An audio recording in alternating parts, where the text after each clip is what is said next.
I think that's an excellent question as well. There are 4 clinical trials taking place in the first-line setting of advanced urothelial cancer.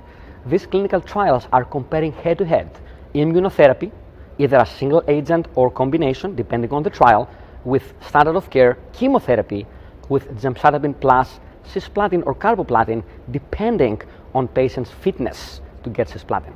These 4 clinical trials are going to define the standard of care in the next few years when these trials read out.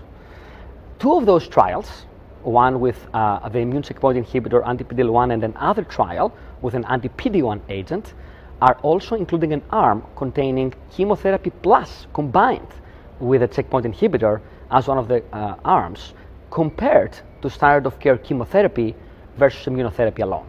So these 2 trials are going to answer the question whether concurrent or potentially sequential, if patients get both down the road after the trial, chemo and immunotherapy have any impact in overall survival and disease-free survival of those patients. Until these trials read out, I usually do not personally use concurrent chemotherapy with immunotherapy in urothelial cancer.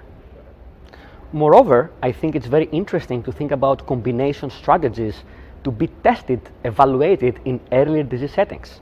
For example, in the neoadjuvant setting, right now the standard of care is cisplatin-based chemotherapy followed by radical cystectomy if a patient goes for cystectomy, or chemoradiation in selected patients.